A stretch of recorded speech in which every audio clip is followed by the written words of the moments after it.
Pakistan cricket board ने fast bowler Naseem Shah के tweet scandal पर भी सजा सुना दी है।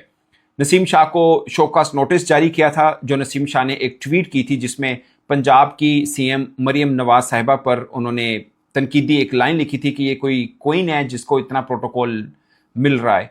तो उसके ऊपर पाकिस्तान क्रिकेट बोर्ड ने उनको नोटिस जारी किया था। उन्होंने एक 3 रुकनी कमेटी बनी जिसके सामने पेश हुए नसीम शाह और उन्होंने माफ़ी मांगी as per Pakistan cricket board.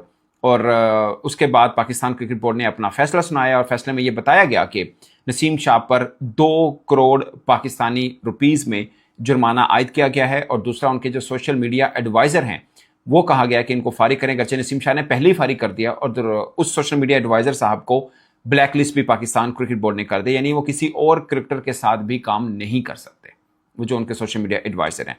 अब इसमें 2-3 चीज़ें आती हैं। नंबर 1 कि नसीम शाह के ट्विटर से जो ट्वीट हुआ था तकरीबन 2-3 घंटे के बाद कि हमारा अकाउंट हैक हो गया था, इसका मतलब है वो बात गलत हुई। यानी पाकिस्तान क्रिकेट बोर्ड की प्रेस रिलीज के अंदर हैक का कहीं पे जिक्र नहीं। अगर हैक हुआ होता तो जाहिर है कोई जुर्माना आयद नहीं होता।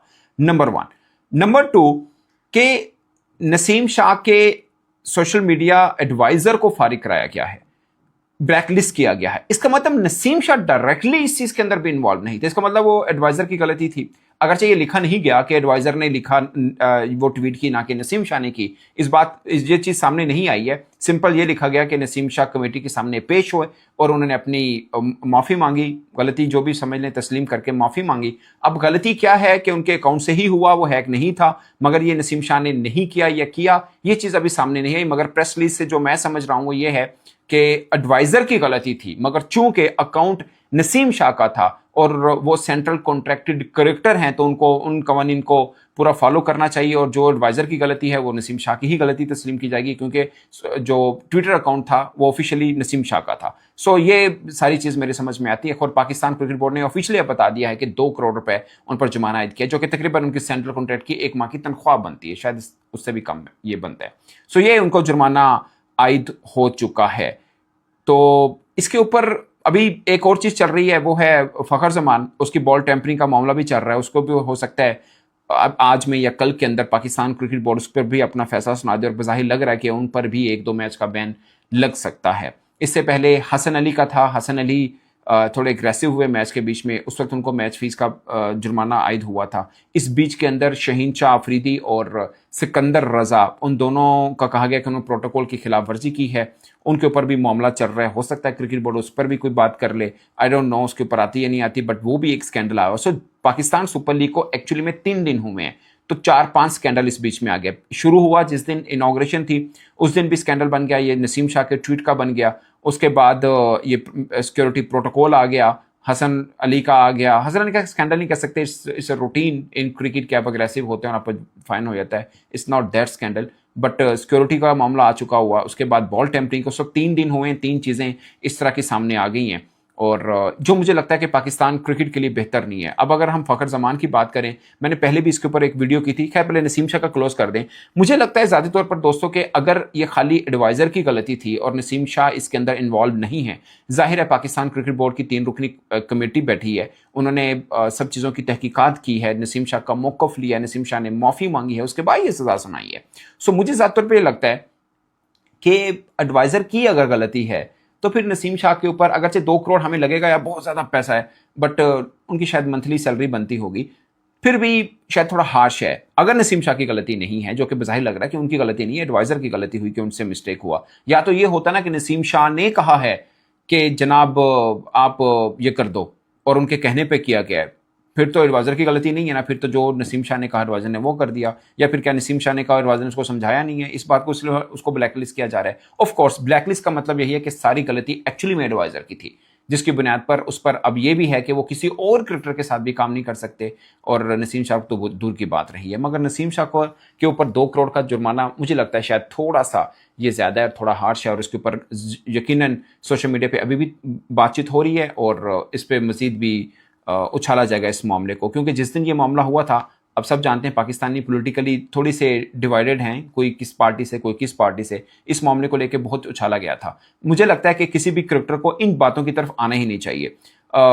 आल्दो नसीम शाह ने खुद नहीं किया, उनके एडवाइजर की मिस्टेक हुई या जो भी सीन हुआ, बट क्रिप्टर का पॉलिटिकल किसी मैटर के अंदर जब इंटरफेरेंस होता है, सॉरी जब उनकी नाम लिया जाता है, तो वो उनके करियर के लिए अच्छा नहीं रहता। वो फिर हर मामले के साथ जोड़ के इस तरह की बात की जाती है, और पाकिस्तान जैसे कल्चर में इस चीज़ से फिर निकलना बहुत मुश्किल होता है। अगर आपको एग्जाम्पल लेनी है तो आप आमिर जमाल की एग्जाम्पल ले सकते हैं। एक हैट पहने थी उन्होंने, 804 लिखा हुआ था, उसके बाद वो सेंट्रल कॉन्ट्रैक्ट से भी फारिग हुए, पाकिस्तान टीम से भी फारिग हैं, और बहुत से इश्यूज उनके ऊपर अभी भी चल रहे हैं। सो मुझे लगता है ये क्रिकेटर्स को, ऑफ कोर्स उनकी अपनी गलती नहीं है नसीम शाह की, बट फिर भी जिस हद से बचा जाए, बच सकते हैं, बचा जाना चाहिए, और क्रिकेट बोर्ड को भी मैटर्स को थोड़े बेहतर तरीके से हैंडल किया जाना चाहिए। अच्छा, मैं अब आता हूं फखर जमान के ऊपर।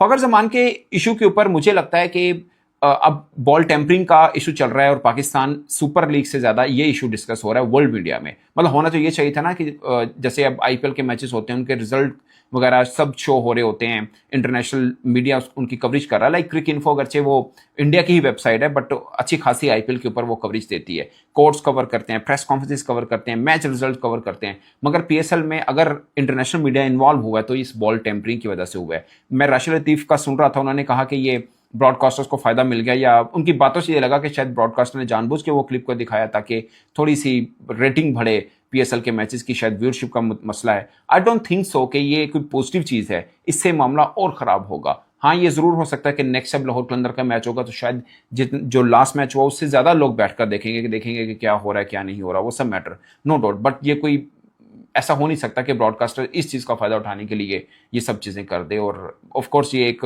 नेचुरल चीज़ थी जो हो पाई, और मुझे नहीं पता अभी तक कि वाकई ही फखर जमान ने बॉल टेम्परिंग की है या नहीं की है। उनकी समात हुई है, एम्पायर रेफरी ने उनके ऊपर चार्ज लगाया है और उनको कहा है कि आप एक्सेप्ट करें, जो कि फखर जमान ने एक्सेप्ट नहीं किया है। अब सजा ज्यादा हो सकती है, लाइक एक मैच से ज्यादा बैन हो सकता है, 2-3 जितने भी मैच के ऊपर हों। सो ये चीज़ें खास है। बट मुझे लगता है कि इस मामले के ऊपर अफरीदी साहब जो अंपायर थे, उन्हें भी शायद थोड़ा सा बेहतर तरीके से इस मामले को डील किया जा सकता था। ये मुझे पता है कि पाकिस्तान सुपर लीग जब इब्तिदा में थी उस वक्त भी इस तरह के बड़े इश्यूज आए थे। उस वक्त क्या होता था कि जो अंपायर्स थे ना, वो बॉल चेंज कर देते थे, पेनल्टी रन्स भी नहीं देते थे, बॉल चेंज कर देते थे किसी भी बहाने से, किसी भी तरह से। वो बॉल को डी शेप करार देना, या वो जो साइकिल के अंदर से बॉल गुजारते हैं वो कह देना कि बॉल ठीक नहीं है, चेंज करनी पड़ेगी। नजर आ जाता था उनको भी कि बॉल थोड़ा सा खराब हुआ, उसकी कंडीशन खराब हुई है।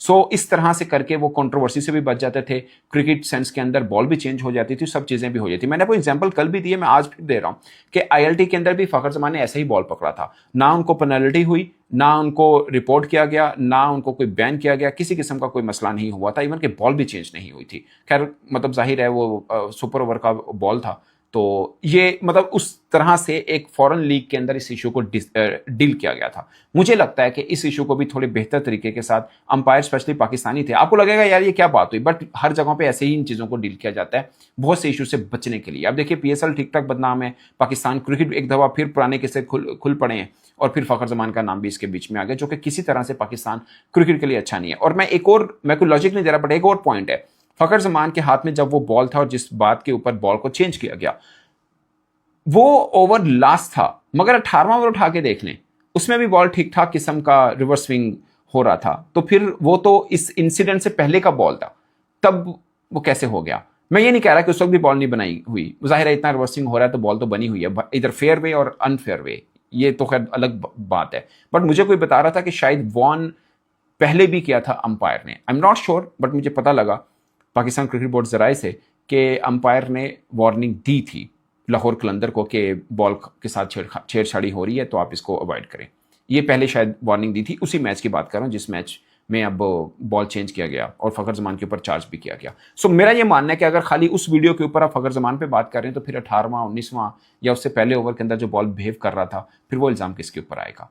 ये एक बहुत टिपिकल पॉइंट है। अब चूंकि वीडियो के अंदर फखर जमान सामने आ रही है तो सारा बात फखर जमान पे हो रही है। अगर बॉल टेम्पर हुआ है, अगर बॉल चेंज हुआ है, तो वो उस इंसिडेंट से पहले भी हुआ था, नजर आ रहा था, फिर वो किसने किया था? ये बड़ा खास पॉइंट है। बट आई होप कि इस मामले को थोड़े बेहतर तरीके से हल किया जाए, जो कि बज़ाहिर लग रहा है कि नहीं होगा, क्योंकि मेरी उम्मीद ये थी कि नसीम शाह के मैटर को भी अच्छे तरीके से हल किया जाएगा, जो कि 2 करोड़ के जुर्माने के साथ खत्म हो गया। फिर भी शायद एक माह की सैलरी है उनकी, मगर उनके करियर के साथ ये लग गया कि उन्होंने एक पॉलिटिकल रिलेटेड ट्वीट की थी जिसके ऊपर पाकिस्तान क्रिकेट बोर्ड ने उनके ऊपर एक्शन किया था। मतलब एक क्रिकेटर का करियर साफ सुथरा रहना बहुत ज़रूरी होता है उनके PSL मैचेस, डोमेस्टिक मैचेस या इंटरनेशनल मैचेस के लिए। अगर आपकी इस तरह की कोई एक चीज़ हो जाए वो करियर के साथ, आपकी CV के साथ जुड़ के रहती है, ख़त्म नहीं होती। क्योंकि ये बात याद रखी जाती है, आप आम बंदे नहीं है, you are a celebrity in Pakistan, तो आपके साथ फिर जुड़ के रहती है CV के साथ। कल खुदा ना खास्ता कोई मैटर होगा, साथ में इस चीज़ को एग्जाम्पल के साथ कोड किया जाएगा, ये एक मामला रहता ही है। सो दोस्तों ये था, इस पर आप अपनी राय कमेंट की सूरत में ज़रूर बताइएगा। But it's very really unfortunate for Pakistan cricket के PSL हो रहा है, जिसका इंतजार हम सब साल भर में करते हैं कि एक बड़ा एक लीग होगी, उसमें कुछ बेहतर चीज़ें आ पाएंगी। वर्ल्ड कप में कारकर्दगी बेहतर नहीं थी, बांग्लादेश से हम सीरीज हारे, उसके बाद PSL में फैंस का आना बंद हो गया, और उस बीच में ये कंट्रोवर्सीज, किसी तरह से भी पाकिस्तान क्रिकेट सही सम्मत फिल वक्त दिखाई नहीं दे रही, जो कि अनफॉर्चुनेट है पाकिस्तान क्रिकेट के लिए। अब अपनी राय कमेंट की सूरत में जरूर आएगा। मैं तब से इतना इजाज़त दीजिए, अल्लाह ने के पास।